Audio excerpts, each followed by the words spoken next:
wacha tuangalie magazeti yale. By the way, wacha tuanze na hiyo story ya diaspora. You know, what is it for diaspora? I think that's a topic we can kick up from.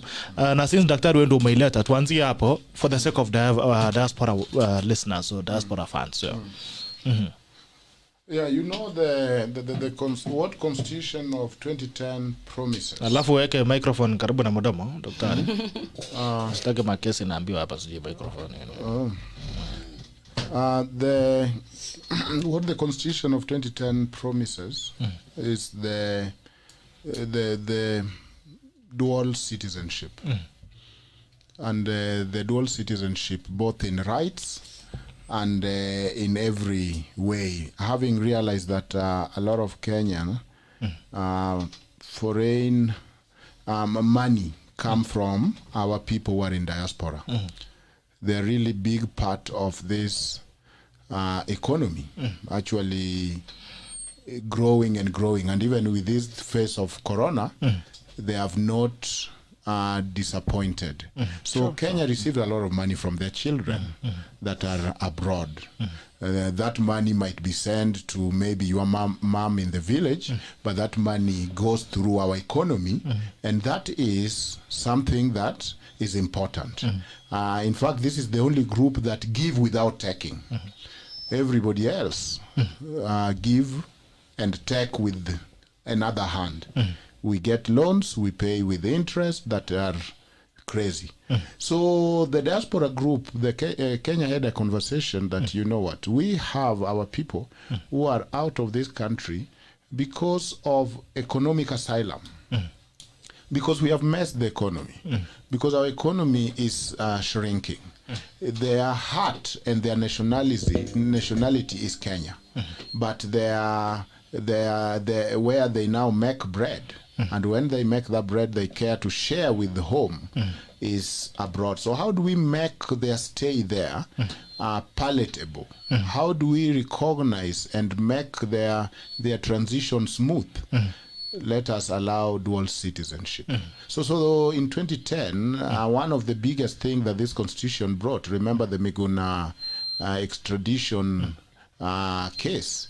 Is he a dual citizen? Did he lose it because when he swore to be a Canadian citizen, did he regain it automatically by dint of 2010 constitution? So people are dual citizen. However, within the dual citizen, remember even last election there was a lot of petition around why diaspora voting. Should they vote? And I thought the conversation was simply, should they also vote for their member of parliament?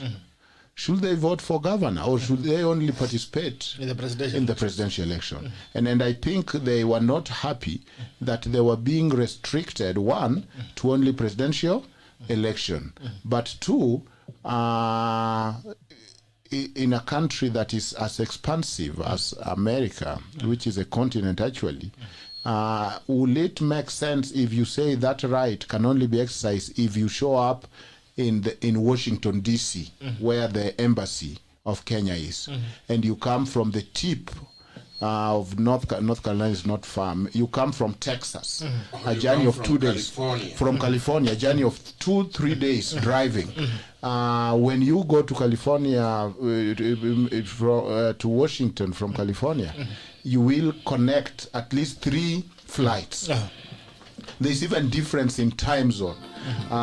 Then you now find a situation that you are told there's one polling station in Washington. And so there was argument that is disenfranchising somebody who is down in Georgia. That is disenfranchising, and so you are not really facilitating that right to vote. Now BBI is saying they are not going to be voting. That is even worse. Why are they not going to be voting? I think this diaspora group have generally been anti-establishment. Generally. Generally, they are quicker to criticize the government. And generally, they tend to desire change within the country. So if you are a status candidate, you know you don't have diaspora vote in most cases. And therefore, if you have your hand and the pen in BBI, just like I do. So some people got access to the paper where BBI pages are written, and they had a note for them. You know, it's saying, I got something for you. And that something is, you ain't voting. So you can make all the noise you want, and then, you know, if you're not voting, you cannot organize. If you're not voting, then politicians will ignore your voice, because you 0 plus 0 is 0. You are not going to affect my win. Why should I even listen to you? So your citizenship is whittled. You are irrelevant. If they will be communicating about Kenya, people will be saying, but remember, you don't vote. So we're blocked too. So it has really impaired that right. Yet, whenever our president and our leaders go to diaspora, they look to meet Kenyans in India, Kenyans in Australia. These are the challenges. This is what you can do for your home. Please invest back at home. And they do that, and they hear that. You know, right now, if you call KCB line, they will tell you, are you calling from diaspora? By the way, hint, if you take that diaspora line, they don't verify, and you get to be served very fast. Wow. But then here is a country that still archaic in terms of how they even renew their passport. That sometime it's not done in the embassy, it must come back to Kenya. So countries like Israel have known to use their citizens abroad to advance their interest. Israel, the Israeli citizen, before the president of Israel talked to America, they first agree and they lobby the politicians there so that this thing is in Congress, so that by the time the president of Israel come, the Israeli who is in Kentucky, I've talked to the senator Kentucky, and I've told him, this is Israeli position, I want you to support. So when they are in that meeting or in that house, they are not supporting the America position only, but they are supporting Israeli position. Ours, and that is the challenge I realized when I was abroad, wanakuja fua. Kukuja fua ni kukuja style ingine hapo, and I'm trying to vernacularize this thing so that they understand. So you know, I've met the Black Caucus, the Black Caucus Congress. There are lobbyists who are very interested in Africa issues. They also feel this is our home. They want to negotiate for us. They want to push agenda for us. Do you know, our leaders don't meet them. Our leaders go, they meet these few white people who are strategically take photo, go shopping. When Israeli and strategic countries go, before, if the appointment with the president is tomorrow, the day before, they first meet their citizens, they first meet the lobby like Black Caucus, and have one message, so that when they go there, this Black Caucus or this congressmen who are black can push the agenda. Why is that important? You are not a US voter. If President Uhuru go to US, you are not a US voter, so you are not going to influence a politician in the US, especially the president. But when their voters demand it, then when their congressmen demand it and they are their votes, then it now have political currency. So we have not made better use or maximized our people abroad. We have wasted them. You find somebody has come from Kenya and come with a position which, if you will have only asked, how are things in Georgia, what is the politics now, you will have been informed or briefed. But they come, they parachute, they are in a hotel somewhere, in massage parlor, then they go to those meetings, half awake, half asleep, because there is time difference. It's cold, they have snow coats and whatever that don't fit them. They are mismatching. By the time they acclimatize to the culture, the meeting is over. So make use of our children who are in diaspora, especially even the black population that have organized to also lobby for our interests. So that attitude of thinking that people in diaspora, and then there was a challenge. You know, most of the people, if I'm a local MP in Emuhaya, I think Emuhaya is a real constituency, is it? It actually is. Oh, yeah, let me not use a real constituency. My grandmother comes from Emuhaya. If I'm a constituency in Cabernet Gardens constituency, if I'm an MP there, then I am thinking those people in diaspora are a threat. These people might collect some money, might convince some of their friends, they might come and take this seat from me. So I don't want it.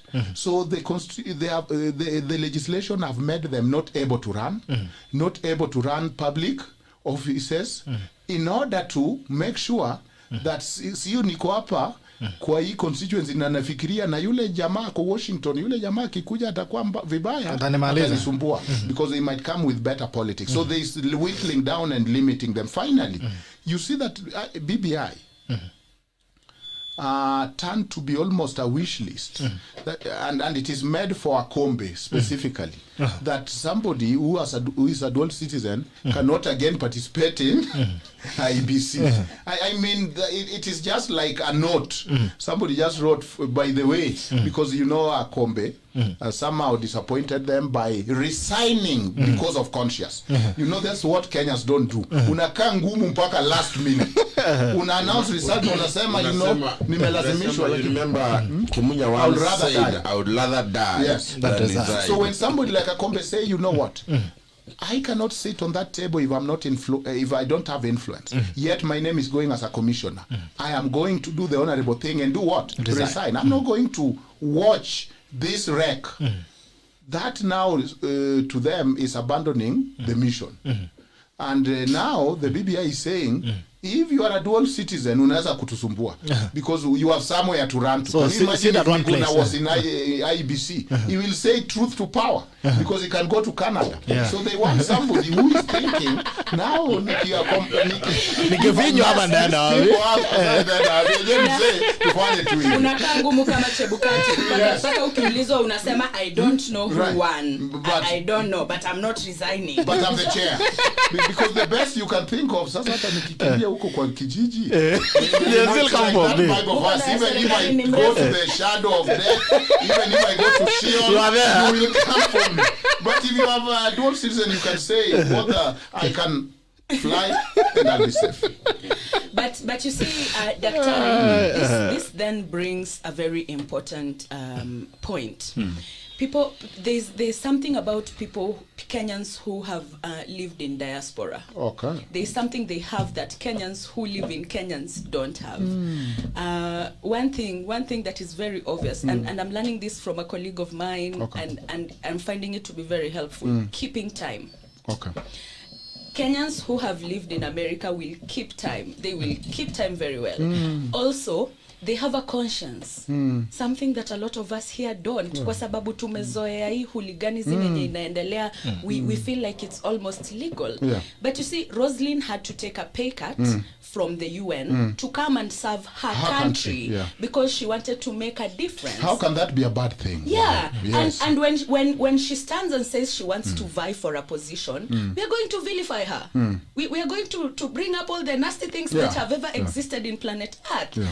When we see there's a good trait in her that we cannot even appreciate. And it's not easy. Kukatwa mshahara si rahisi, let me tell you, it's not easy. And the comfort.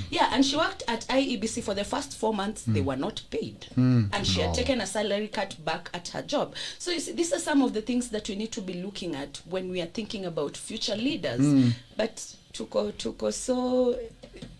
You are just there. Tumefungwa macho na handouts hapa 50 bob 200 kila siku na uongo zenye zitupeleke mahali.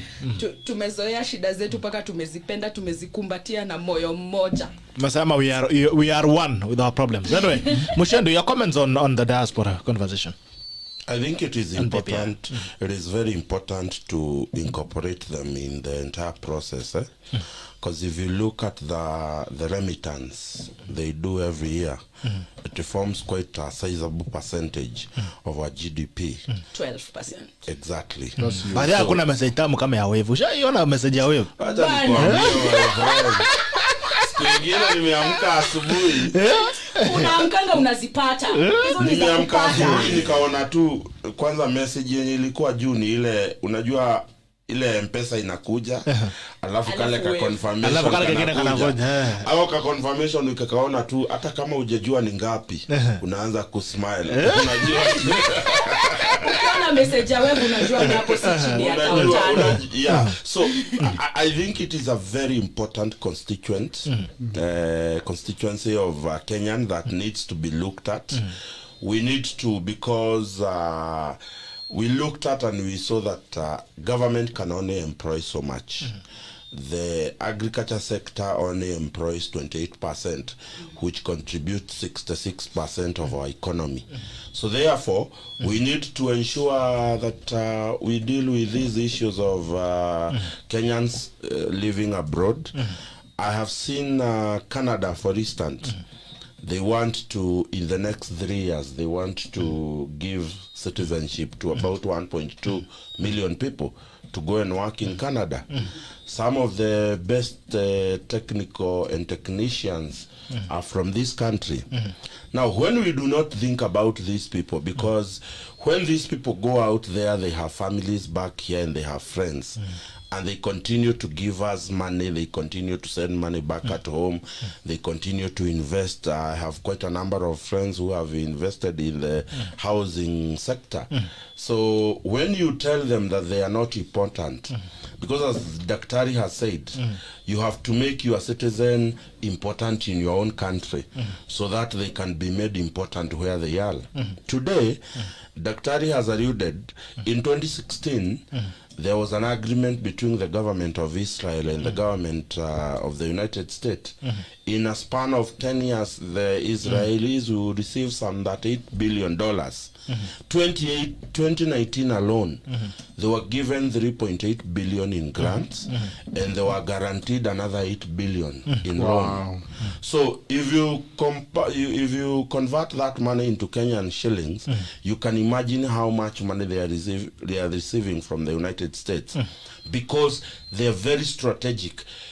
Every aid that comes from the US to other nations in the world, 50% goes to the nation of Israel from the United States.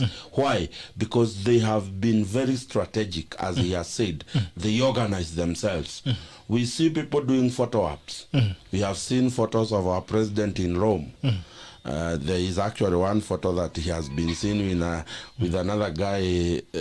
People on Twitter are referring to an Italian mafia. I don't know whether you have seen that photo. With a cake or Now, nonetheless, as he has said, our leaders, instead of negotiating on behalf of our citizens who are overseas, they are more interested in photo ops, shopping.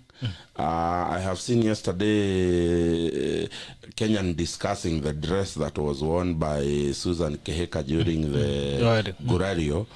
And when you read about the comments, you realize Kenyans have interest of going there to go and shop. You know, an MCA, my friend, went to the city of London, and he was telling me, when other MCAs were shopping, alikuanga na ile converter, ile Google converter ya Kenya shillings. Ati anaenda anaona suti 170 pounds.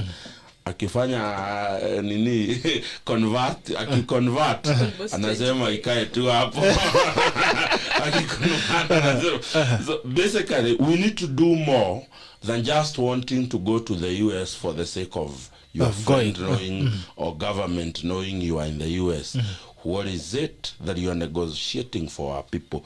But that negotiation has to start by us incorporating the Kenyan in diaspora in the issues the affairs and of the a nation. making affairs of this nation. When we do that, the people on the other end can take us seriously. Because if Lucia today is in Seattle and we do not recognize the role the Kenyans in diaspora play in our constitution, in our mechanism, then nobody is going to give her value over there. But when the government has a policy for Kenyan living in foreign land, there is a possibility that she can be of use there. She can be a link between people who may want to invest here, because government has put value on that person. Yes. All right. So, Lucia, what are your comments on the diaspora constituency? I think, first and foremost, I think the diaspora deserves a ministry for matters of diaspora. I have never left the continent. I don't know what they face there. But I can tell you, my sister... At least you're going to see mine. In fact, that is exaggeration. So she's assuming she has been to Tanzania, Uganda, Zimbabwe, South Africa, because that is continent. I have been to Tanzania, Uganda, Zimbabwe, Malawi, Chad, Niger. Oh, do then you you want have, me then, to continue? no, please don't.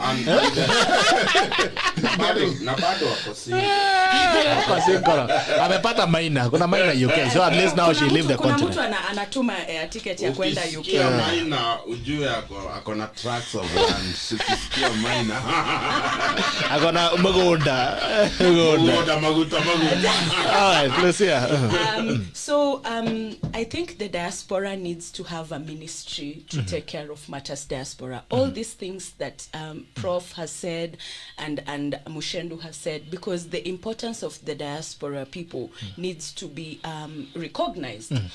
The problem here in Kenya is that our government will treat foreigners better than it will treat us. You know, you go to other countries, it's the citizens of those countries that are given priority. You go to America, it's an American citizen that's given priority over you, a Kenyan citizen. But then come to Kenya, an American citizen is going to be given priority still over you in your own country. When our country starts to realize our value, because we are brain draining our country actually, some of our best minds are out there. The minds that could be building our economy are out there building other economies.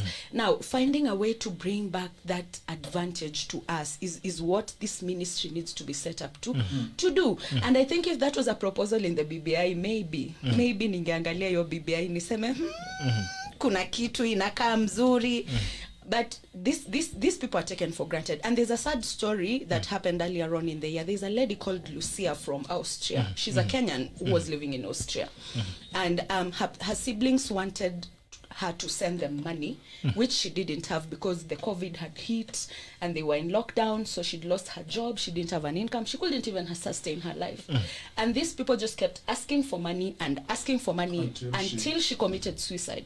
She went and just threw herself in front of a train, Gerald. That must be one of the most terrific ways to die. I mean, sure. And you know what kind of frustration pushes you to that limit. And you see, if we had a ministry that took care of such issues, maybe that wouldn't have happened. There would have been a mitigation measure. The other thing about dual citizenship, a colleague of mine is currently going through that. So he's been going through the process for like 3 months. And just the other week, he was told, oh, now because one of your parents is Kenyans, you have to go bring your parent here from wherever it is in the world they are. Go bring them here so that they can also apply for the dual citizenship before we can give you the dual citizenship. That doesn't make sense even to me. It doesn't. Anyway, all right. And, no, just to add very briefly, I know we have exhausted the topic. Remember we used to talk of brain drain. Yeah. But now we are seeing Kenyans who are outside but really cares about our fare. Case in point is people like Makau Mutua. Yeah. And they are holding positions there of influence for our interests. Because so we now talk of brain circulation. And this dual citizenship was to allow that brain circulation, where somebody is there, but over summer he can come and teach a class in his country, Kenya. He can meet people in his and organize and talk to their people, so that good brain can circulate. That Ayiela and Muchendu have articulated very well, that we have good brains out there. We need... what is lacking here is part of that. You know, they took our engineers, they have taken our good professors, they have taken our good nurses, doctors. doctors. Yes. Yeah. So we need that brain circulation. Finally, when you look at that, how have we protected our citizens when they're abroad? The point that Ayiela is bringing. I mean, that is a very pregnant point. I will say 8-month pregnant point. Because you find there is don't care attitude. We read of Kenyans being mistreated in Dubai. We read of Kenyans being mistreated here and there. The government is slow. They don't respond. But wait until you try you try scare a tourist in Kenya streets is when you'll know there's government. One of the reason, there were other reasons, but one of the reasons we went to Somali is because they kidnapped a white tourist. But they have been beating us all along. And wait until they made a mistake of kidnapping a white just kidnap, but don't touch a white tourist. You can beat Ojwang all you want. You can even take him if I care. Do you remember when the Italian volunteer in Coast was abducted? Well, yes. The Italian government came down. Do you remember when Tob Cohen went missing? His country's government came down here, like, wow, tushukia ni kama sijui tumefanya nini. My niece was born, fortunately for her, she was born in America, so she's an American by birth. She's Kenyan, but she's an American by birth. And she lived there with us for a while. Do you know, we were told specifically, if anything was to happen to that child, we would have to go to the embassy to report it, to the American embassy. And there's a day she knocked her head, akapata scar kwa forehead. And trust me, sisi wote tuliingiza baridi because we thought, oh wow, the Americans are about to come for us. Muliogopa wa Marekani. Yeah, but then you see, I think we usually say that politicians in this country wakona anini of use and dump, and I think they're doing the same to our Kenyans in diaspora, because when you look at the remittances this year, up to June alone, the Kenyans in diaspora had sent 288 million USD. If you convert that into Kenyan money, it's about some billions. Right. Yeah, and you see, when politicians are campaigning, who fundraises for these politicians? Kenyans in diaspora. And then, so politicians wamewatumia kama ATM, ni come, we withdraw from you, we don't give you anything back until the next time when we will need your money. Exactly. And there's a time I found myself in Giria, I had lost my passport. I went to the Kenya police station there. You need to do this, I don't know, you need this. Then I cross over to the diplomatic side, police. You sit, you sip tea or cappuccino as the forms are brought for you. Where did you lose it? So the standard of treatment, there are days that when we used to fly, you find you are so many Kenyans, you are in that one line, Kenyans, one line. Then there is 2 other lines or 3 other lines for wageni. Those wageni could be 2 or 3 people. They have 2 counters to check them in as they come to the country. All the Kenyans, 1 counter. And I remember one incident when we were there, about 12 of us waiting, anxious, of course, you have come home.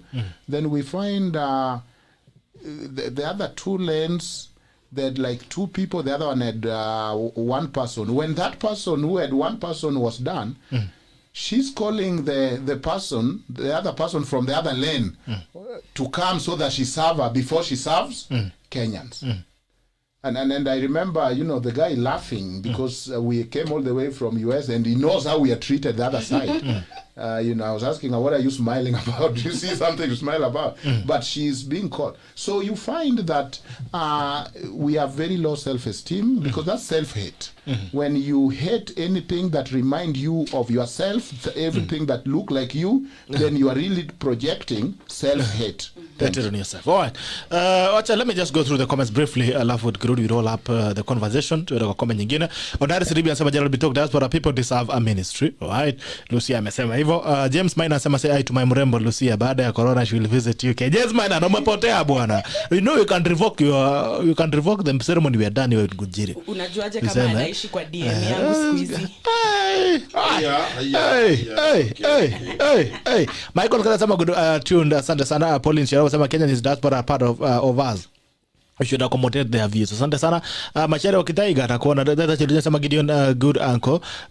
Lucia Ayiela terrifying. All right, good morning guys. That is Bruce Lee Isadia. Yes, and I agree with you panelists. We Kenyans in diaspora experience a lot of harassments back at home. I bought a small land in Kenya and a neighbor who operates as a broker and knows me reported to the revenue department. Now I'm being summoned to pay land rates as for foreigner. Wow. How crazy is that? When presidents visit UK, we raise this issue, but he does nothing for us. Ni raise campaign money tu. Musiwahi tu mapesa ya campaign Kenya. Badala kama nikulie, nitumie nikule.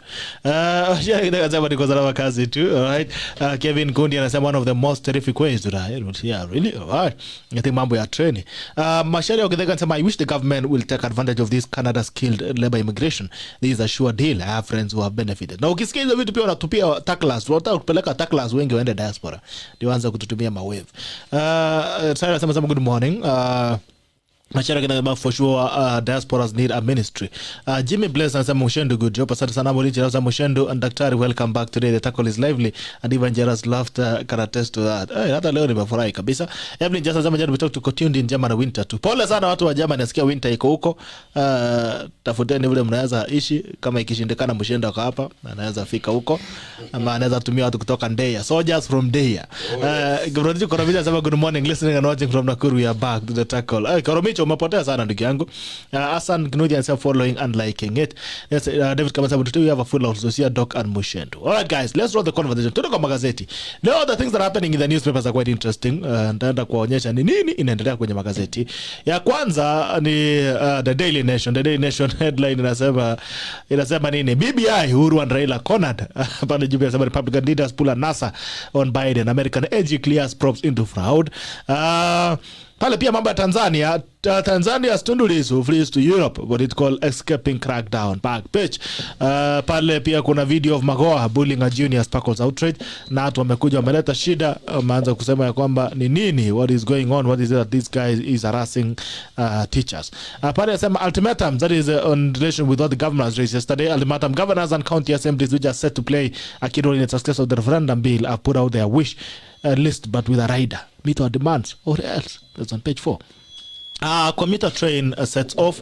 President Kenyatta Center with Transport CS James Macharia left. Nairobi Metropolitan Services boss Mohamed Abadi second left, and Kenya Railways MD Philip Mainga at Nairobi Central Railway Station moments before he commissioned the new Nairobi commuter train. Kunaanza kuwa na train kwenye hii Nairobi, unazunguka na treni, unapanda basi, alafu unajua inakuaje. All right, I'm waiting to see how that will turn out. On the Standard, there is a season of blackmail, BBI mad house, confusion and doublespeak plenty as politicians scramble for positions and influence in the handshake report.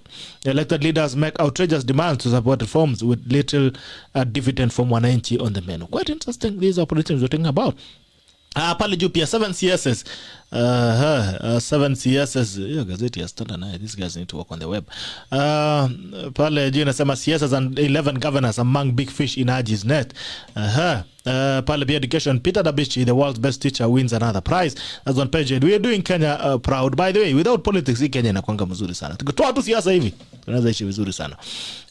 William Ruto hapo anasema recommendations by governors to better the workings of devolution, which has decentralized power, resources and growth centers deserve attention. We must resist the temptation to build walls to shut down better ideas. What governors want? All money is held by parastatals that perform devolved functions to be transferred to counties. 2, IBC functions devolved so that elections are managed at county level. 3, not to be forced to appoint women as running mates. All right. 4, post of deputy ministers to be introduced and appointed from parliament. I think now you need interest the second term governor ambao wanaenda nyumbani, so they're trying to find a way to run again through parliament and get into government. 5, not to be held criminally responsible for the loss of wastage of county resources. They don't want to be personally held responsible. Hey. All right. Raila Odinga hapo anasema it is basically done and there is little likelihood that new ideas will be pushed into it. However, there are groups that feel their views were not captured in a manner they were presented during a collection of views, and those are the corrections we are promising to make. Baba anasema kumefungwa lakini ni kama kinaumana pale kando. Everyone is coming with their own ideas of what they want to do. Also anasema how I raise cash for Enda Sport Shoes. Enterprise Navalio Osembo Mbate on brand that has won global acclaim. Kenyans wait longer for COVID-19 vaccine. Developing countries should receive news of coronavirus vaccine with cautious optimism. If the number of doses projected versus the demand is anything to go by. Mambo ya corona. Above all aboard, President Kenyatta Uhuru Kenyatta Transport CS James Macharia left Kenya Railways MDO. Ni mambo ya jana ya kulaunch railway. The Star ambayo sina hapa inasema nini? The Star newspaper. The Star newspaper inasema nini? Lost. The Star newspaper, wacha tuangalie the People Daily first tukirudi. Yo tuangalie Star newspaper. The People Daily inasema governor's new bid to dodge graft cases. Inasema kwamba magavana wako na agenda ya kutoroka makesi ya ufisadi.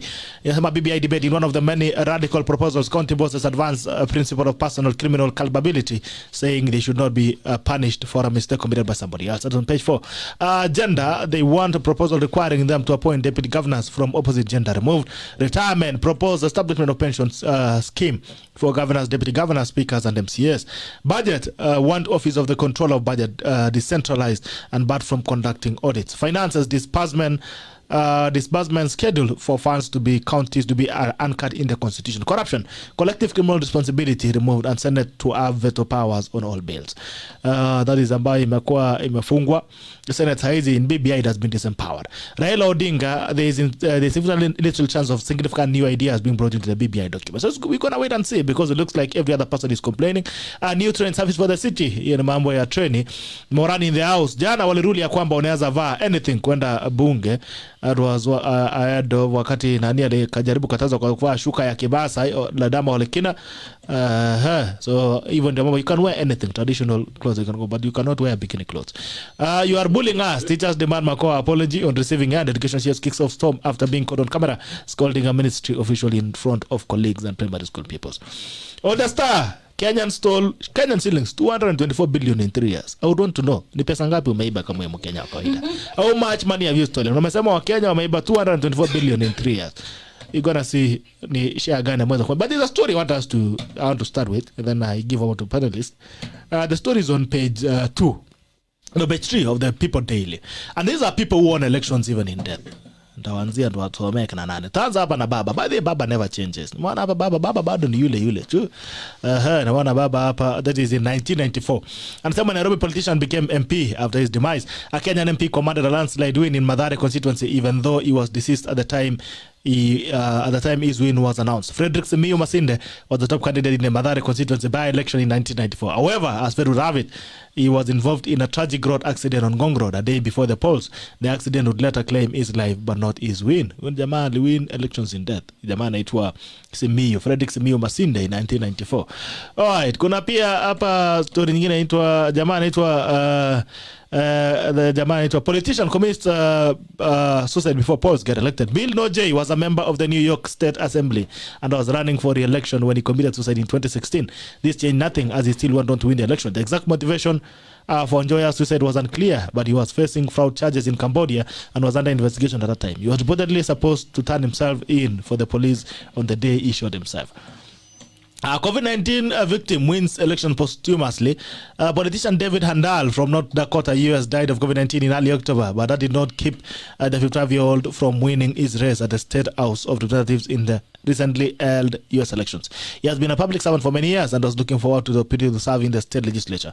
His family said on the candidate's Facebook page, "We are saying that his wish will not come to pass." Quite interesting. Dead mayor.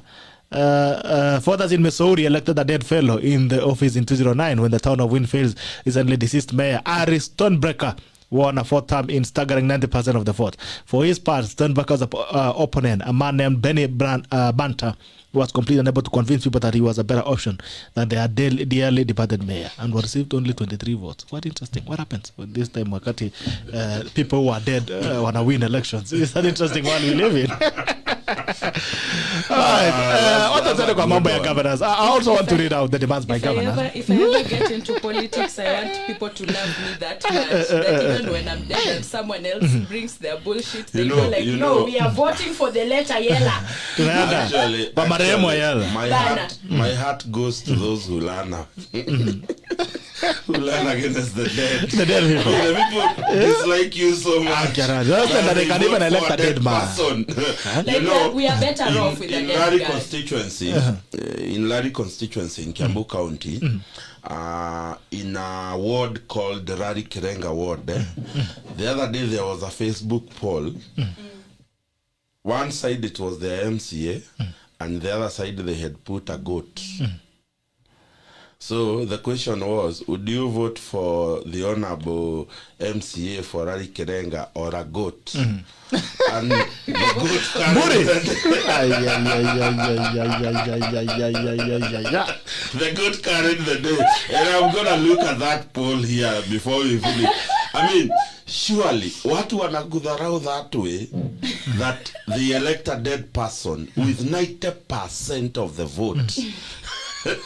Maze, mbuzi inapita. Whoever was learning against that guy, I will never learn for a public office. So what happens when a dead person wins now? We go back to a by-election again? I A second election? It depends with the law. Like in, you have said the dead mayor is from which town? That is, let me check it for you. Let me check. Because it depends. Like in America, if you do not attain a certain percentage, regardless of the fact that your opponent Winfield. Yes, Winfield. Missouri. Yes. And I also want to congratulate the people of the first congressional district of Missouri for ever electing a first black woman to represent them at the Congress. The congresswoman now elect anaitwa Cory Bush. So in Missouri, if you do not attain 50+1, you have to go back to the ballot. So you can hear the mayor won 90%. So that guy has to go back to the bar. It is the case with Georgia. Today, both the House races for Georgia are back for the election early next month. Actually, the balance of the United States Senate, it is depending on what Georgia will come. We have the Republican with 50 seats now. We have the Democrat with 48 seats. So if they can get the two and bring the issue to 50, everything that is done in the Senate will now boil down to the vice president, the new black woman vice president, because whenever there is a tie in the Senate, Kamala Harris will be the one breaking the tie.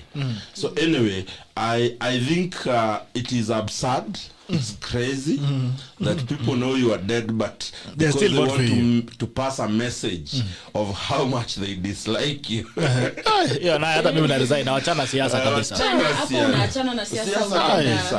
Hapo unasare. Pengine unaenda kuomba MC Kalia tips za kukua chama. Actually, I love what the writer has said, that the dead mayor won with a convincing victory. 95% wana. Mimi natoka siasa. Anyway guys, it looks like BBI is sinking. Finally, and kama BBI is sinking.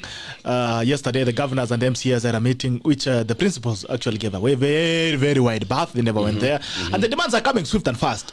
The demands from the MCAs the other day. In fact, on Sunday, sources that I have in Naivasha, it was a very stormy session on Sunday. Actually, they got there at Sunday evening, and off the normal meetings, there was a very stormy argument within Naivasha, and up until yesterday, when we saw the statement by the chairman, Council of Governors, governors could not agree. You know, we have 22 governors who are serving their second term. And they will not be eligible for the election. These 22 governors are pushing for a third tier. That is, we have regional governments, and they are trying to look for their political survival. When you look at the proposal by the Council of Governors, I think it's something that I can work with. It would need a little bit of being refined. But the proposals they are putting, look at the proposals brought by the Ma community, the pastoralist community, the one that were presented by Orekina Redama. Yesterday morning, there was a caucus from Central Kenya on guaranteed minimum return. On agriculture. When you hear governors are bringing new proposals, you hear pastoralists are bringing their proposals, those people from the mountain are bringing their proposals, it begs the question, who prepared this document, who made this document, because you cannot have a pastoralist bringing their agenda. They think it is not there. We from the mountain, we believe the agendas of the people of the mountain are not there. Also, even guys from this one had a press conference Actually, on you agriculture. just say everyone in the agricultural sector. Agricultural Farmers. sector. The governors, the council of governors themselves are not comfortable with this government, with this particular document. Now the question begs, who prepared this document? And this is where I now start to verify claims by Jen who say that this document was doctored. Because you cannot have more than 50% of this republic disowning this government, this particular document that is being propagated by none other than the head of state. It is absurd that Kenyans can give proposals in a document, then tomorrow deny that document. That can only mean that the views put in this particular document are not views from the normal Kenyans. They are not views from, I can now authoritatively say that these are not views from the Council of Governors. These are not views from the Senate. These are not views from Central Kenya. Otherwise, why are we having like 5-7 different caucus asking questions in regard to this document? So therefore, the president and the former prime minister must wake up to the fact that this document, as there is a guest who was here who said that this building bridges document does not even have a bridge. It does not have the pathway to the It doesn't have the pathway to the bridge itself. Therefore, I can now say without fear of contradiction that this document does not represent the views of majority Kenyans, and therefore they have to go back to the drawing board. And I now echo the words of the deputy president that a constitution is a negotiated document. It is not a document that once passed will only serve those who passed it. It is a document that is going to serve even those who did not vote for it. But therefore, it is good to have a consensus, because all over the world, it is a negotiated democracy. When the Americans met those many hundreds of years ago in Philadelphia, they negotiated a document that now brings us the United States of America. They negotiated the electoral college vote to ensure that those with one electoral vote and those with 100 electoral votes are equal in the eyes of the Constitution. Therefore, what is this urgency? What is this hurry that they want to hurry this document? Can I tell you, as Lucia had said, the 200 members of parliament who met in Naivasha, they met with experts so that they can train them on the document. In fact, they dared come to the press conference and said that they had over 10 experts to tell them about the document. Who are you kidding? If the MPs who are representative are getting experts to tell them about the document, what about my mother who does not understand a thing about a constitution? Why do you expect her to come and pass a document that his son who went to school is struggling to understand? My mother who has no idea what is a BBI or a constitution, you expect her in a few months to understand it and pass. Please, the president, Raila Odinga, stop this con game. Let Kenyans understand what is it that they want to pass. Otherwise, I expect and I predict, and like Bishop Oginde, I prophesy, there will be more groups coming out to denounce this document. Yes. So therefore, the president, you know, when we were young boys and we used to go hunt antelopes, there are those traps you would set so that the antelope on its way landing can be trapped. But unfortunately, at times, our dogs, which you are hunting with, would be trapped. And when they are trapped, they will make some crazy noise. You know that kind of noise. And we will go back to entrap them. If you ask me from where I sit, my president is trapped in this BBI nonsense. And somebody needs to entrap him. Yes, he set the traps to trap others. Unfortunately, the traps trapped him and the lapdogs. They need to be entrapped so that they can wake up to reality that Kenyans do not want to hear anything about this document. They have to think about another path or entirely do away with this document, because our constitution is a progressive document that we have deliberately failed to put it to work. If we did that, I'm sure we will not be needing BBI. We will not be needing to put sweeteners in the document for us to create possessions. If the current position in government were serving Kenyans well, and we showed Kenyans the need of expanding executive, they would expand it without looking back. But because the current positions are just busybodies moving up and down, they have failed to do their duty. And now they want to tell us that we bring more possessions. Shame on you. Lucia, is BBI sinking? Did it ever float? That's tweetable. You know, Gerald, from the time the first version of this document came out, I had a feeling it was not going to go anywhere. Hii ni kama ile meli tunaingoja airport. You know, the groups that are now coming out, they actually make me wonder whose views were being collected. Why did we spend 10 billion Kenyan shillings if we are going to have all these other people coming from everywhere to say, oh, our views were not captured? And I'm one of those people who are saying their views were not captured, you know. So whose views were captured actually in this document? When you look at it and all the groups that are coming up, it only shows that kuna two views za watu wawili zilikuwa captured kwa hii document. And those are the views of Raila and Uhuru. You can also add including their lapdogs. Yeah, and their sycophantic disciples. Those are the only people whose views were captured. The rest of us, our views were not captured. So what did we spend 10 billion Kenyan shillings on? Number two, Muchendu has raised a very, very important point.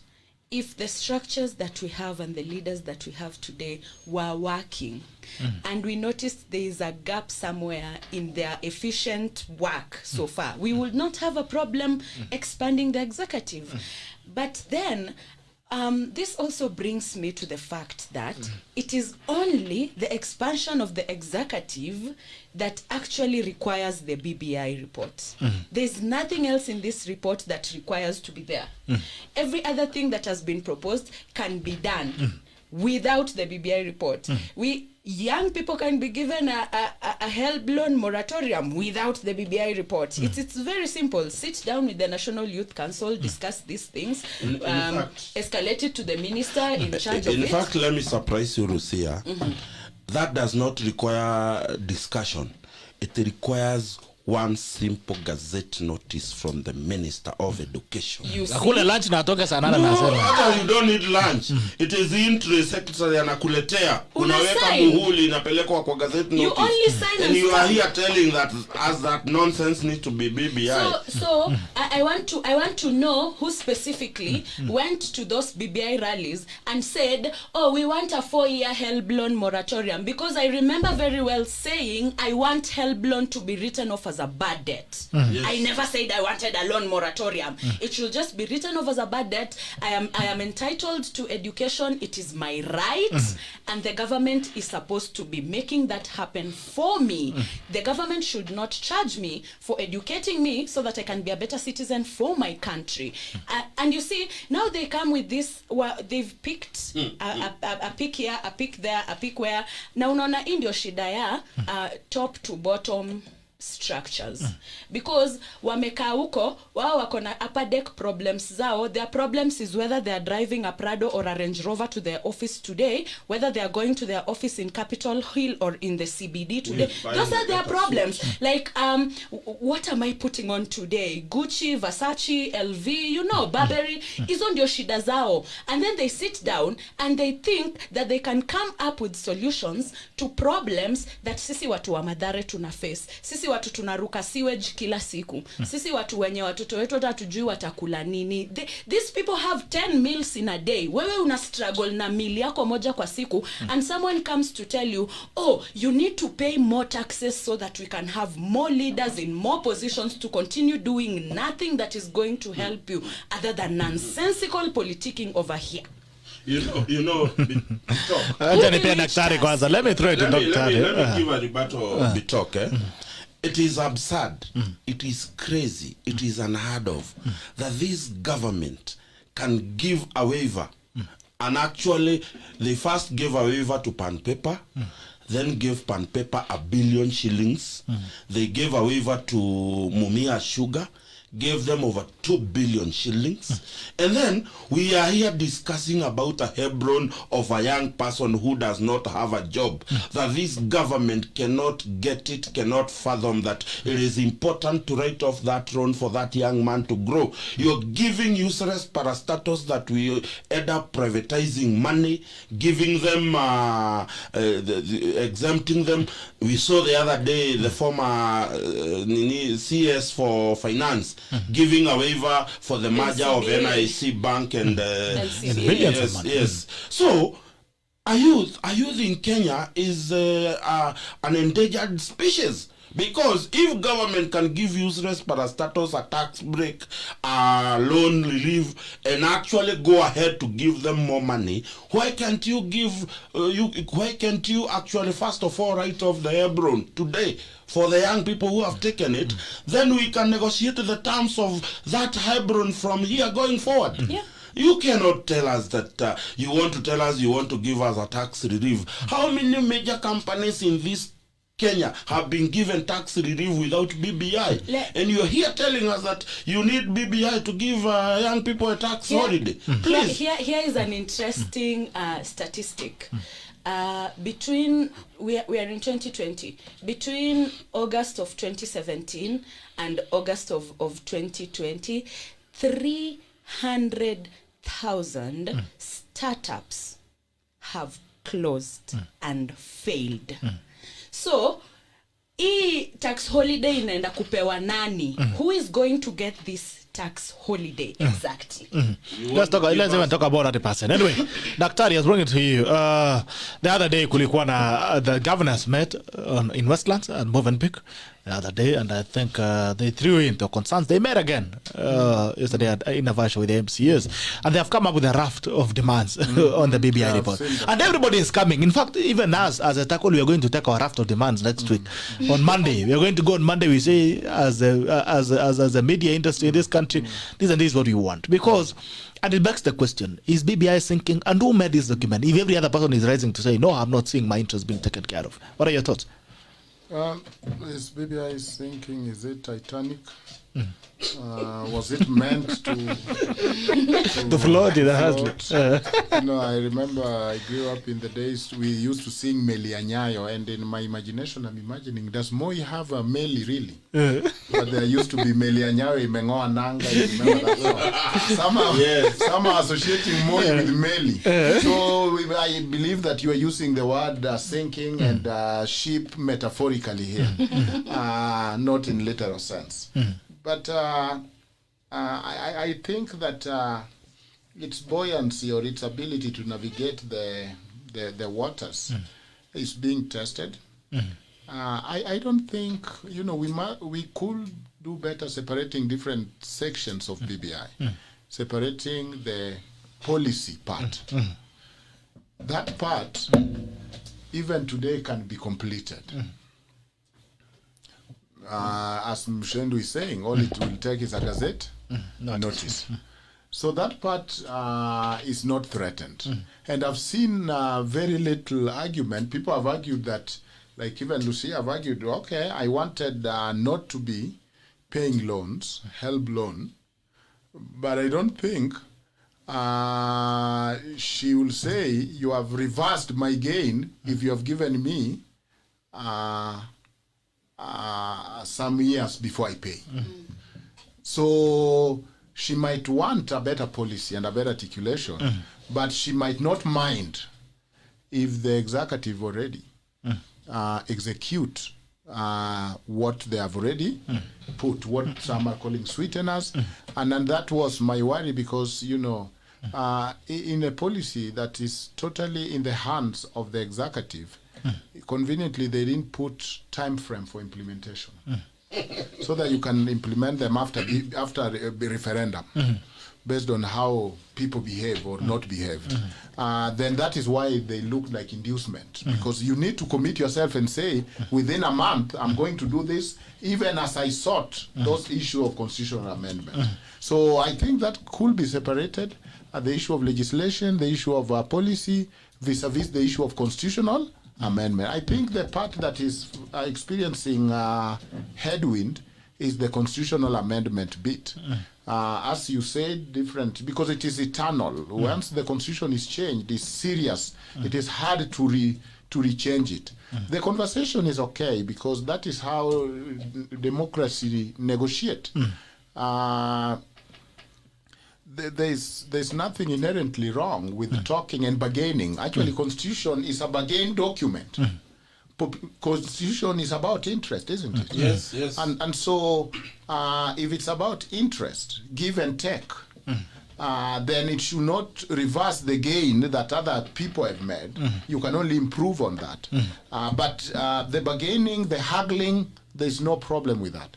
People will probably haggle up to the last day of voting, because that is the last tool. Okay, if I didn't get what I want in the document, then I'm not going to vote for it. That is still haggling and bargaining.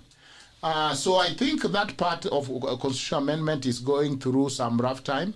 I saw what the governors are saying, and really well thought through. Because if we are talking of protecting and entrenching devolution, let us really do that in essence. Don't weaken the Senate. Don't have the National Treasury behave like national government treasury. It's not treasury for counties. It's not treasury for anybody else except the national government. Do not have the control of budget behave like a national government worker. Yet it's a constitutional office that should also be not just demanding of counties, but demanding of the national government. So they are saying these commissions should not live as if they are only within national government. They also should live within the principle of subsidiarity and devolution. They should protect devolution. But what do we find National Treasury? It is working so close to the national government. The Minister of Finance have said this, therefore we are doing this. So it's not independent, it's not able to protect devolution. What is the point of telling me you have added me money while you open IFMIS a week before the deadline and you're now not going to spend the money and it reverts back? Those are some of the mischiefs that the government have realized. That, the control of IFMIS and all that have not been very, very good. What is it when you want inclusivity and you want to pack all those positions in the county? What is good for the Uganda is good for the goose. If you think women are important and integral part, and I do, then let us have woman deputy president. Yes, at the top. Let us have those prime minister woman there. It cannot be you hapo mashinani. That's why No. So the government is saying no. The constitution is not coherent. Adjust us, because the model we have of devolution is the model of the national government. The constitution must speak to itself. If we have a president, we have a governor. If we have senate, we have county assembly. If we have prime minister, hapo juu hata sisi hapa tuangushie moja. If we have opposition leader, hata mimi yule alinisumbua akabaki, bas mpe hapa kiti. Because there's also minorities here, isn't it? There's also need for consensus building here. So they're raising a raft of issues that are critically important, that are actually relooking at, is this BBI going to leave devolution better or worse? And in their assessment, they're saying, you know what, when we look at what you are trying to whittle And when we look at beyond 35%, after all, you are claiming you're already giving 30%. But when we are seeing what you are asking us to give, including the prescription of how World Fund is going to be used, then what is the function of the people in the local public participation sitting and saying, in this village of ours, the biggest thing we want with that World Development Fund is to build boats because we are fishermen. So if you have prescribed it from top there, then now it is straitjacket that we cannot maneuver it down here. To what extent have you respected Constitution and devolution? If you have gone as far as whittling down and removing senators because they were hesitant passing the formula that they don't have a meaningful role in revenue of allocation, my goodness, are you advancing devolution or not? If you have now invited the auditor, the controller of budget, who is operating as if they are only in the national and their job is to check. They are not co-equal. Yet the Constitution is saying all this, we have 48 governments. Co-equal, they should cooperate, they are distinct. Yet the Auditor General operates as if there is only one government, the national government. Then you now want to have them have roots in the counties, breathing and controlling the governors. Then what is the role of policy choice that elected leaders make? Because elected leaders, we assume, have the people's will and they know what the people want, including asking them. So I think they have raised serious issues in terms of this thing is not protecting the devolution. But again, at my invitation, if they care, let them feel free to already implement the policy things as they bargain about this. So then we will talk of a different narrative, not that the BBI ship is sinking, but there are parts that are floating and there are parts that are floats, and so it's not. And we rescue them so it does not sink in totality. You lighten the ship. Isn't that what people do? Remember the story of Jonah? Before you are thrown down and there is nowhere to land in a sea. Remember they try self-help to remove as much baggage as possible. So do that. Show us goodwill. Some of these things are like constitution, like policy. Do them already. Then meanwhile, bargain about the more important things. Yes. All right. Even as we roll it, I want to ask you a question. Right now, Raila Odinga has insisted that there's nothing they're going to add in the BBI document.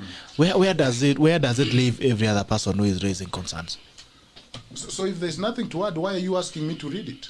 It's not kind of contradiction. You know, so that you can know what is being forced down your throat. Please, so many were Kenya, but there's nothing to add. I wanted to. I'm going through the comments. And there is a guy who is on my case. Acha tuchukue simu kwanza, sikia alafu turudi. Hello. Good morning. Yes, good morning, Mbetok. Good morning to you. How are you? Mzuri sana. Habari ya watu wote hapo? Watu wako salama kabisa. Mimi naitwa Odhiambo Liete Geoffrey. Odhiambo Liete Geoffrey. Yes, napiga kutoka Kisumu City. Nango papa. Ade maber, ude na adekanyo. Maber.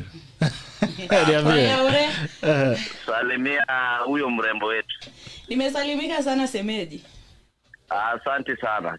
Alisema jana kuna kitu inaitwa bado napima. Unasemaje? Poda pimi. Oh, bado anapima. Sasa bado napimi.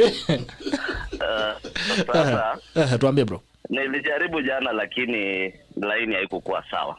Pole masaibu ya jana, pole.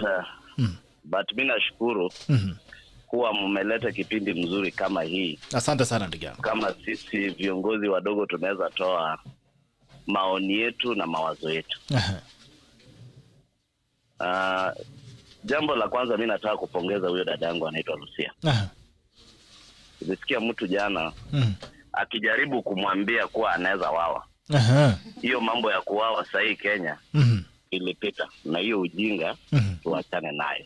Kuacha kila mtu kwa ile demokrasia tunasema tuko nayo, wacha kila mtu aseme roho yake na maoni yake. La pili, mambo ya BBI. Mimi ni mzaliwa wa Kisumu. Mimi nakaa Kisumu. Mimi nilileta URP Kisumu 2013 mpaka leo tukiwa na mambo ya chama ya Jubilee na mambo ya ODM. Jambo kubwa katika hii nchi sio mambo ya kubadilisha katiba. And we must be honest kama sisi pia watu ya Nyanza. And that one I want to tell our people from Nyanza, let us be honest. Si mambo ya katiba. Ni mambo ya sisi kuheshimu katiba yenye iko sasa na kuheshimu wananchi kura ile ambayo wanapiga. Tukikosa kuheshimu kura ile ambayo wananchi wanapiga wa hii nchi, hata tubadilishe katiba mara 1,100. Hatutawahi kuwa na ile amani tunataka. Na hiyo ni kwa viongozi wetu. Especially viongozi wenye wanatoka Luonya. Waache kusukuma kitu yenye wanajua haiwezi saidia mwananchi wowote, especially tukiwa hapa Luonya. We must be honest as leaders. Let us not take Kenyans for a ride. Because our leaders hawapendi ukweli. Jadot, you think bibi haitatusaidia? It will not help. Wewe niambie inataka kusaidia nani? Mama mboga ule anatoka leo Kajulu huko juu. Mahali paka unapata ma-MCA wanakula pesa za allowance. Anakanyaga mguu akikuja Kibuye. Uuza. But the country is not just made of mama mboga. Kuna hata mama. Itamsaidia namna gani? Tell me. Mama hardware ana. Prime Minister itasaidia huyu mama namna gani? Let us be honest. Ofisi ya Prime Minister inasaidia huyu mama na nini? It doesn't help this mama mboga. What we want leaders to be committed na ile yenye wamepewa na wale watu wa chini ili isaidie hawa watu. Sio viti ya uongozi. Sio viti za uongozi. Let us be honest. We are not supporting anybody, either William Ruto 2022 or anything. Here we must talk the honest ile ambaye iko hapa chini kwa ground. People are suffering down here. Today we have billionaires suffering. No, you are not suffering. When you walk with a Prado huko na mafuta unakunywa chai ya milioni 4. Wewe unajua kuna mama leo hapa ametembea. How is he suffering? You're not suffering. You don't know. But we are both contributing to building the nation from different sides. Jakababa. Kuna tribes mbili kwa hii country. Kuna Masonko na kuna Masafara. Masonko are not suffering. Anyone else who is suffering. Ukue hustler, wewe ni safara. Ukue sijui nini, wewe ni safara. Kila Mkenya mwenye sahihi hajakunywa chai ya 4 million ni safara. That is very true, Lucia. And I agree with you. Because when you tell them the truth, some of them wanakuja hapo kwa bitoko kwanza kuongea kizungu mingi na kuanza kutuambia story. They don't know how we suffer down here. Unaona? Kizungu mingi na katwa. I have no idea. What we are doing Bitok pia is a good thing. Bitok pia ni Capri tunatuletea hawa masose. Be honest in leadership. We want people to be honest. To the common mwananchi so that this common mwananchi anaweza saidika because ni mbaya sana mtu akiamuka saa 10 kwenda kwa laini kupigia wewe kura then kesho wewe ndio unakuja kutudanganya hii mambo ya kila siku ati the winner takes it all saa hii huko America the winner takes it all nani anaenda kuform BBI ya America wanataka tutengeneze yetu alafu tuwapelekee so we imported our son to do parallel swearing in Mr. Bitok, yes, every time they always tell us ile constitution tuko nayo wana compare na hizo nchi zote ziko nje. If they compare this constitution or you know when we go to London, France and everything about democracy. Hawa wenyewe do they exercise those democracy mali wanatoka because today in Luo Nyanza let me tell you the truth. Tuache kudanganyana na hiyo wajalo wetu. The truth hapa Luo Nyanza hiyo democracy unasikia hakuna. Mwenye Raila anataka ndio mwenye atachaguliwa. Wenye ODM wanataka ndio watachaguliwa. Other parties are suffering because of them. And when you go to all of this country, When it reached the election, hakuna watu wanaanza vita kama sio Luo Nyanza. It's only us. Sisi ndio huwa tunaanza hii mambo ya ujinga. So ni sisi kwanza ndio tubadilishe tabia yetu. Na sasa kama sasa tumekuwa offered wheelbarrow so that tusibebe mawe tu hivyo, tunaweza tumia wheelbarrow kubeba mawe. We must be Kenyan. Tunataka stones on wheelbarrow. No, tunataka hydraulic system ya kurusha hiyo mawe. Inachimba mawe kwa mlima ikirusha. Piga simu nafasi. We must be honest with the leaders. Tuache tu kuongea tu kwa shauri watu wanaongea kwa TV, kuongea tu kwa shauri huko kwa talk show you are talking. Tell the people the truth, wabadilishe tabia yao because hiyo tabia hata leo tukiwa president hakuna kitu tutasaidika naye. We are the same people who will suffer. So if we are not going to change that stupid character we have, there is nothing, I'm telling you, even we change this constitution for the last 100 years, we will still remain there with the way we behave.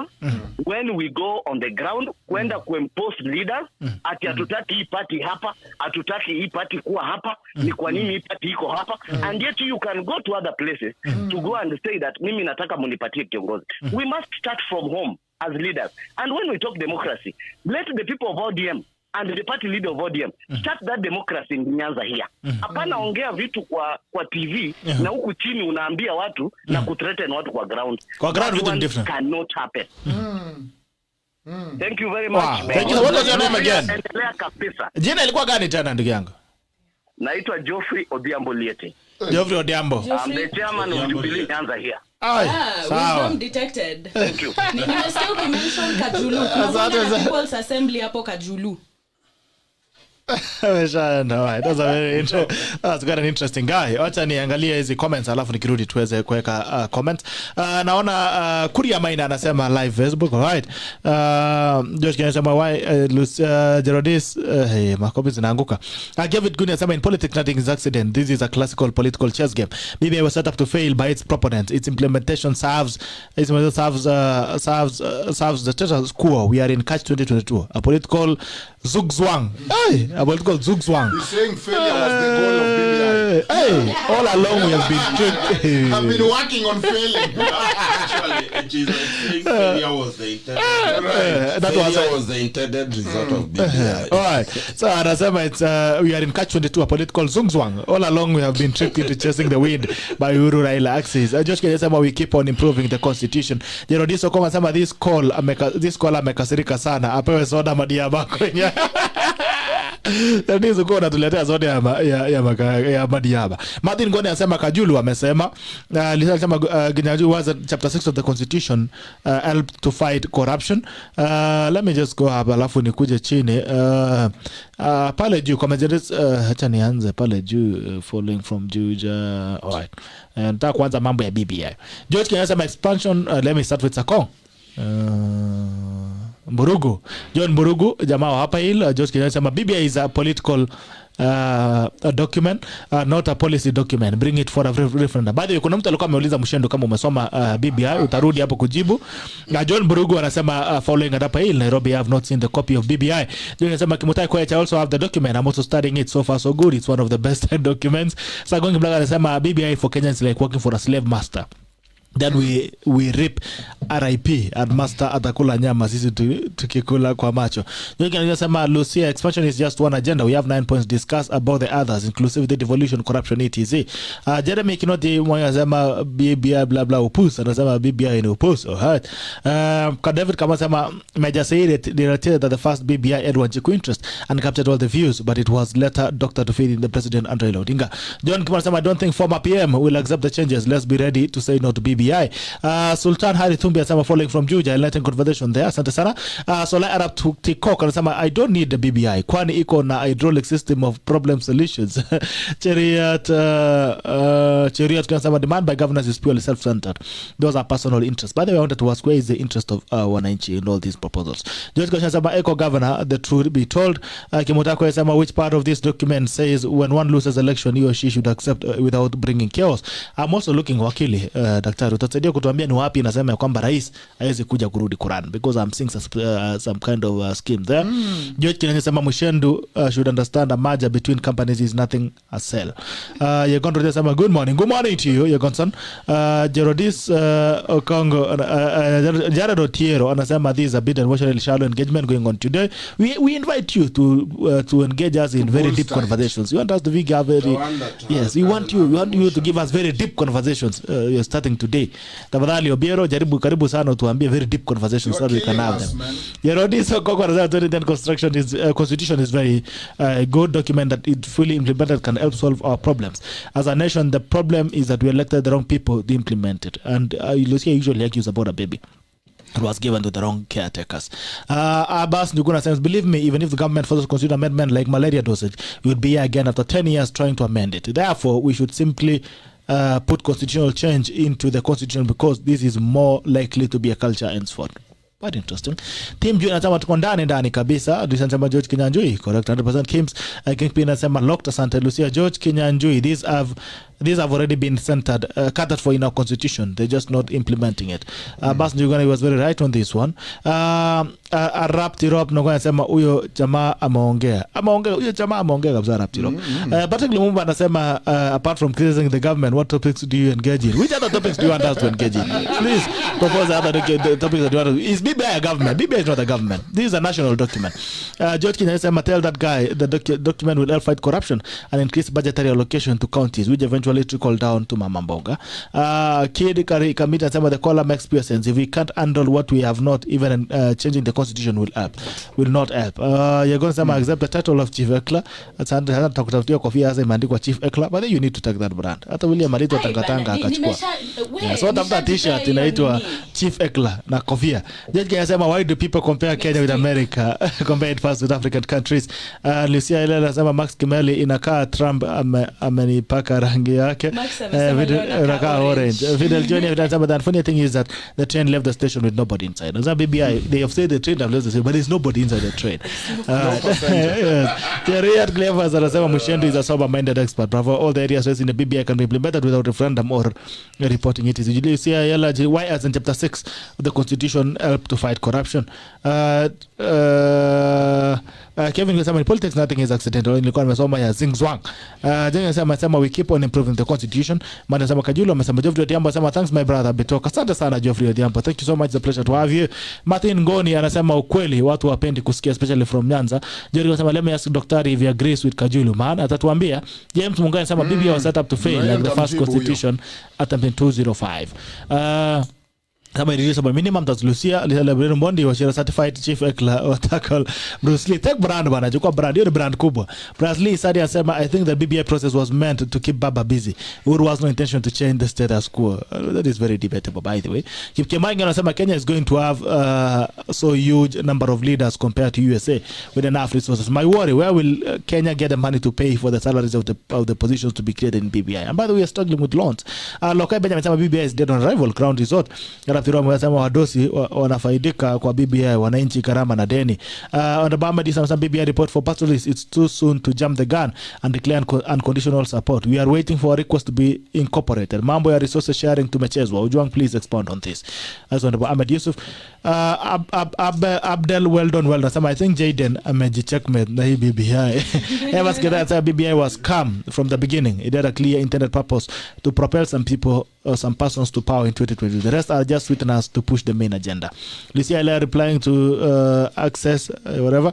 I'm the certified self-appointed chief ekla of the nation of Kenya. Now if you have a problem with my ekling, I'm a planet Earth because you're not going to stop. Actually nataka kuongeza volume. So please start making arrangements. Ya kwamba manini to move Venus or Pluto maybe the moon. Nyakoni moms hiyo ni shorts kabisa. Hiyo the tackle of the tackle. Nyakoni moms of the Kenya, a country of lamenting but doing nothing, just sitting and criticizing won't change anything. Work hard as you change things. Every country has their history to tell. Jojo Iraki anasema we've been lied to for long. Can mwananchi make noise that affect not for leaders? Kibaki, Uhuru been there and the founder president, but I'm suffering same with the same Nyanza guy. Wajinga sisi. I think actually if you can't beat them, join them. So anataka kusafa kidogo. I love you Ekling Lucia. Your Ekling is music to my ears. Me of all the people. Kuna mtu amesema Ekling ya Lucia is music to his ear. Asante sana ndugu. Tunasonga mbele. Ojwang. Yeah, you know, this thing is overselling Lucia brand.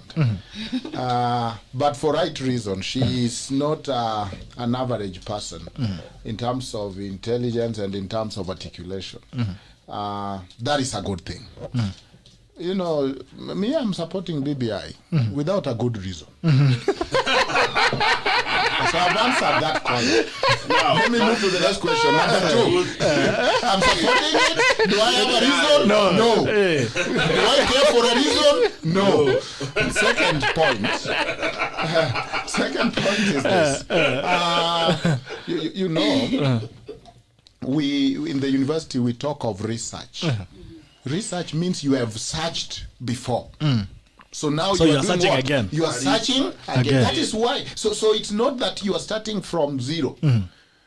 You had done something, but you are coming again to improve on what you have done. Otherwise, if you find a research topic or a dissertation that is terminal saying this cannot be improved, that's not research.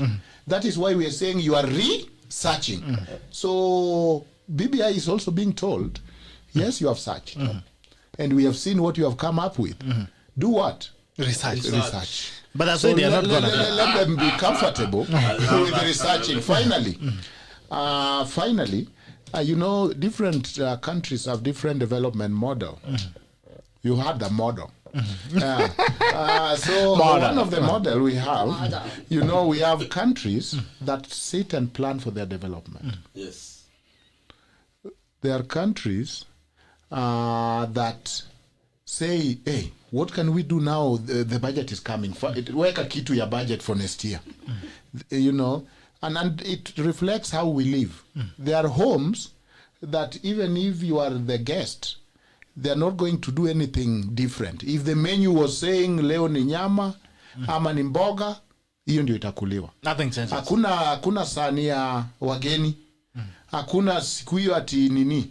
Then there are homes, the typical Africa home where I come from, where everything changed because there's a guest. Somehow even you realize kumbe mama kuna Vaseline, you are Vaseline to death, you are slippery and you are glowing. That crazy kid anaambiwa usikanyage meza leo, amepewa nguo ingine safi na pepper to pretend that they are busy. The food is now being supervised better and is smelling better. The plates are going to come, the China plate that we rarely see here. The compound is going to be swept. Yule kuku anakujaga na kwa sitting room na anataka mayai mbele ya watu, anafungiwa huko ama anachinjwa ama anafungwa na mkeka. Yule nini, so people, and then there is that small talk before mgeni akuje. Sasa for now hii mchezo ya nini tuache. And you know, and the parent is usually ever there to correct you with just one look. Na kuangalia venye umeangalia sisi mtoto kuingia hapa na ujinga, you see one look, you have disappeared. That is how the BBI and our development model is. It is shooting from the hip. So there's no research question. Hii ni mzuri, ongeza. But by the way, what was the goal we were working on? Anyway, hiyo tutafika baadaye. Na wamesema wanapiga kelele sana, ongeza nusu ya hiyo. Na hii so that is the problem, and that's why when we do research we start with the research question. The articulation of research problem. If there is no research problem, you'll end up all over the place. So the research problem was articulated as the 9 agenda. The solution are not matching those, because you are saying 9 agenda, but you end up with judiciary ombudsman, which was not in your research problem. There's a problem there. So when that development model, which is not well planned, which is by the way mgeni anakuja, zile vitu tulikuwa tumetengeneza ya Christmas ama tunaeka lete leo.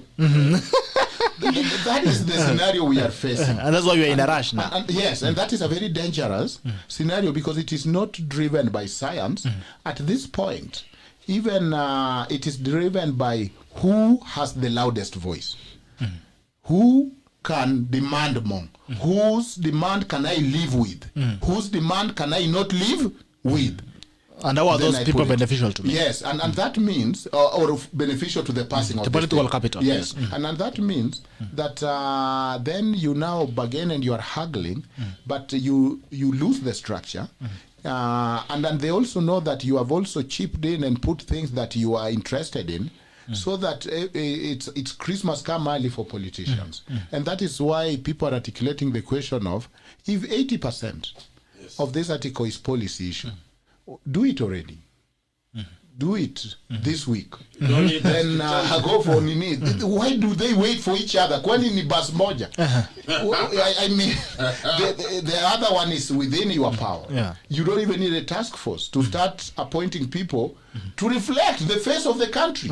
And if you don't know the face of the country have Ojwang, the face of the country have Nyeri, the face of the country have Coast, Lamu. have Western Lamu. That is what we call the face of the country. So you cannot be talking of, my burden is to bring people together. Help me with this. You are at a point of almost shedding tears. If I have one problem that preoccupies my time and concern my effort, guys, is to bring Kenyans together. Yet you do things that have nothing to do with bringing Kenyans together. It is scattering Kenyans. It is shattering other Kenyans. So I think that alignment, that bridge must start with your mouth first. Bridge your actions with your articulation.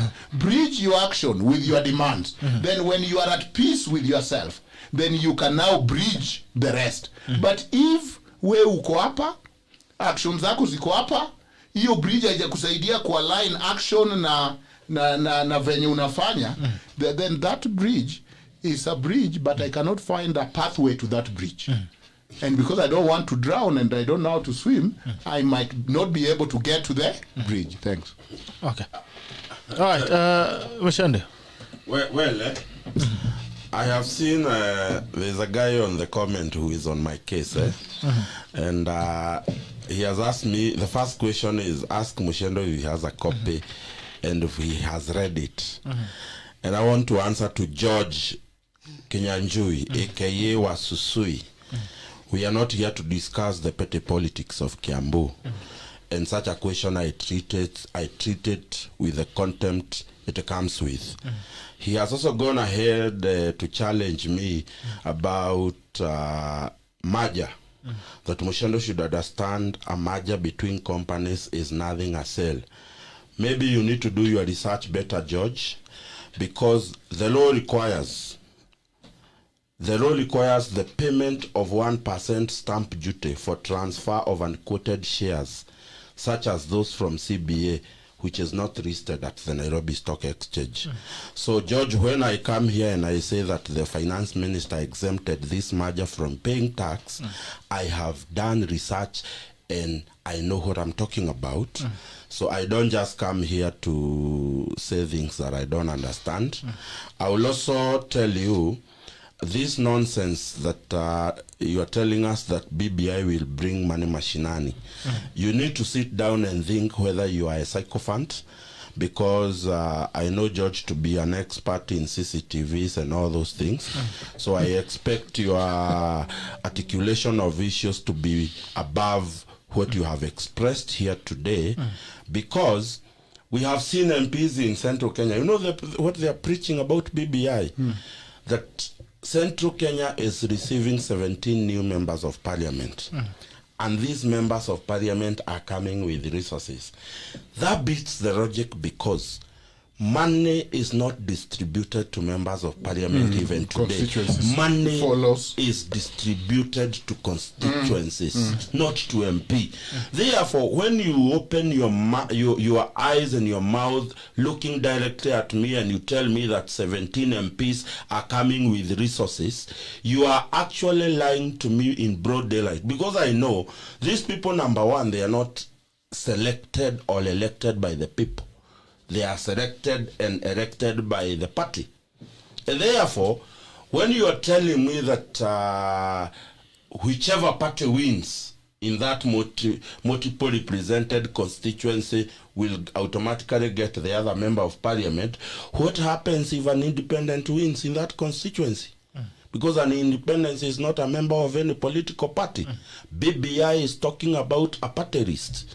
Therefore, independents do not have a party list. Therefore, when you're giving me 17 MPs without constituencies, they are of paramount of no value to us because they do not bring resources. Dr. Ojwang, I do not mind if Kiambu County is represented by one MP, as long as he can come with enough resources to the ground to meet the needs of Wajiko. Wajiko does not care whether I have 10 MPs. The important thing here is the division of resources. And if those 17 or 70 MPs you're adding do not add resources to the basket of Wajiko, to hell with them. We don't need them. We don't need them. And therefore, the problem I have is that, Gerard, most of educated people, people who you would want to think that they have the capacity to understand, have been brainwashed by this thing, that they cannot reason. Somebody else has to reason for them, and they have to sing that gospel of the reasoning of another person. And this is why I am sad when I see people I know to be eloquent, to be well informed, sitting around and telling us that we will drink BBI like a drug called Cafeno, that we must pass this BBI. Some of us are not that idiotic. We are not stupid. We are able to comprehend issues. And for that guy who was asking me whether I have read it. I have reread. I am now entering to understand it bit by bit. And when we come and criticize things here, we criticize them because we understand them. We are not charlatans. Yes. The doctor has talked. 90% of this document is policy. Some of this policy do not require the president. I saw the president the other day meeting the border people in Nairobi, talking about the 10-year holiday, tax holiday for the youth. Mr. President, that tax holiday does not even require you or your minister to sign it. That tax holiday requires the Commissioner General of Kenya Revenue Authority. Who did you ask permission to spend 10 billion shillings on BBI? Who did you consult? That now you must consult to give the youth tax holiday. The same way you spent 10 billion shillings on BBI, it is the same way you can spend your authority as the president. Use it to help us. You do not need tax holidays tomorrow. Who will you give tax holidays tomorrow when the businesses of today are continued to corrupt? You must wake up and use your authority as the president. In fact, I dare say, if you want to be dramatic about the tax holiday, do an executive order as the president and make it happen. Some of these things be talk do not require to be anywhere in, because Article 1 talks about the sovereignty of our constitution.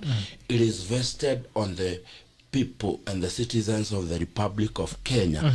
They can exercise it directly or indirectly through their elected leaders. Some of this shit nonsense they are putting in BBI, they should not even be in the public discussion. We should be invited with Lucia by a select committee in Parliament to be giving our view when there is already a bill in Parliament, so that they can exercise the duty we gave them.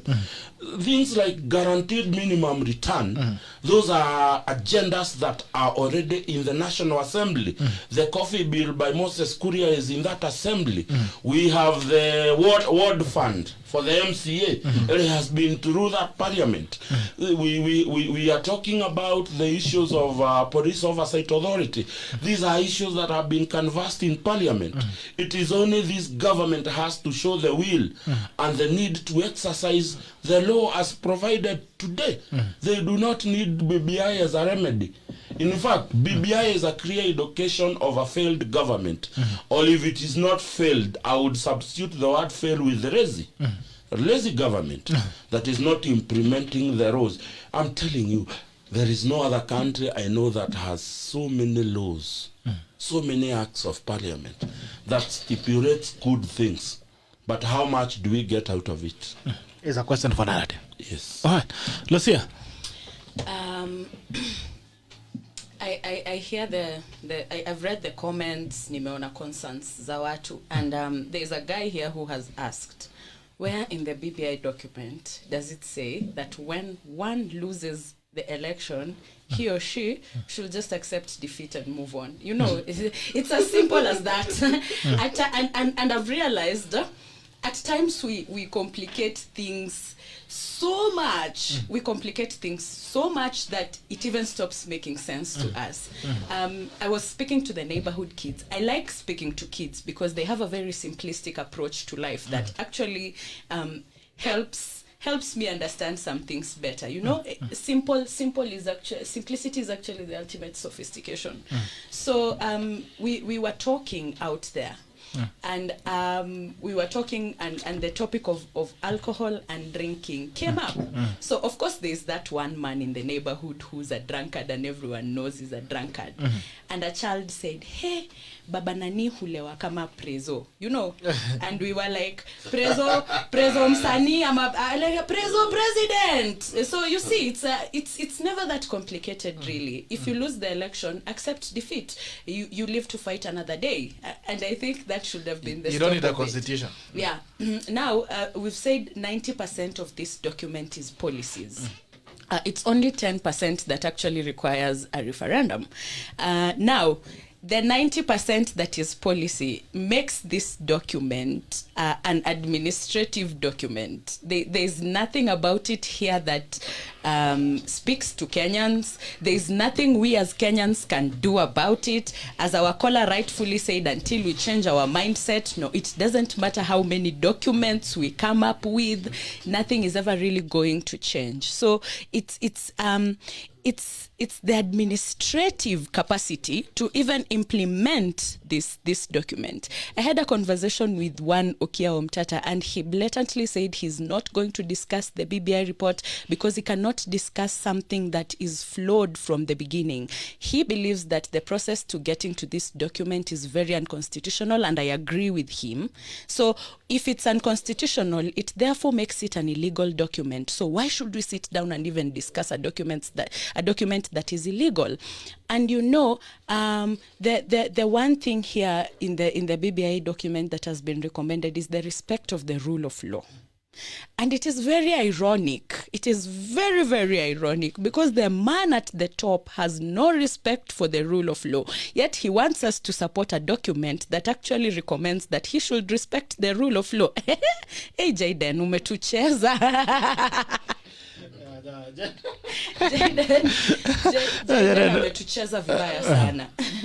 All right, guys, we wind up tackle of the day. So did you, Daktari?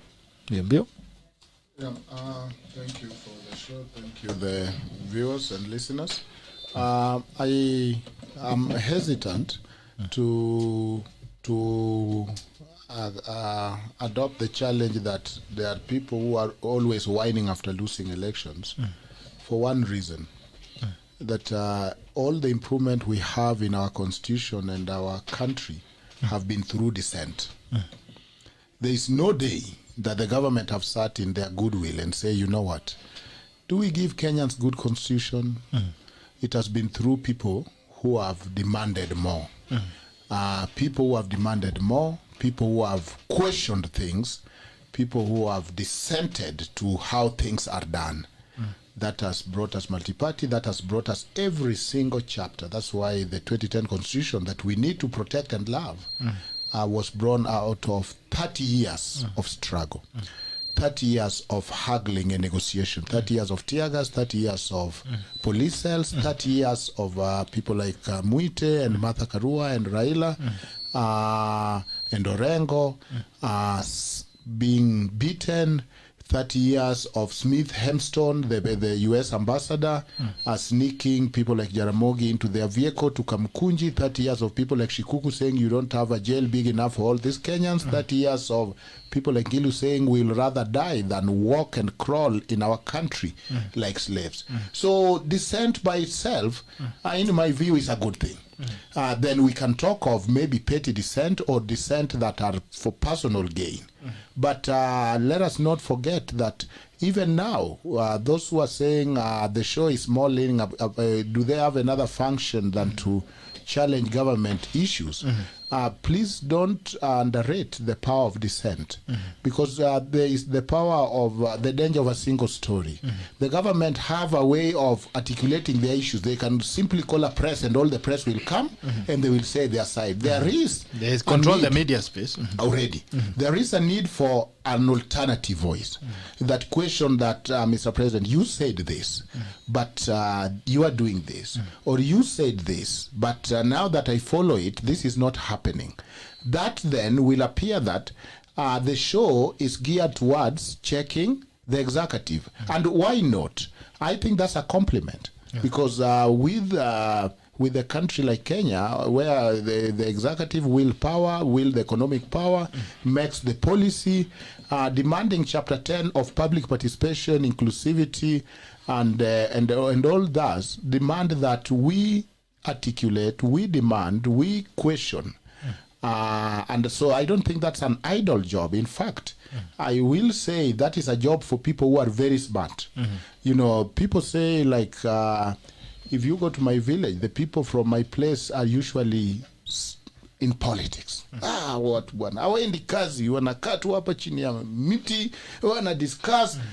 That is a compliment, because you cannot politic if you are not a smart person. Politics take getting the issues here, listening to these issues, weighing where they fall.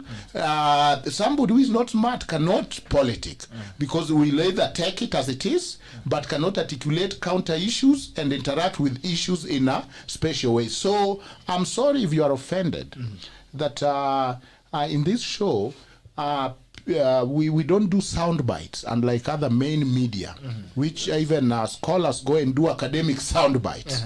We actually get time to articulate and ventilate these issues. We also tackle each other.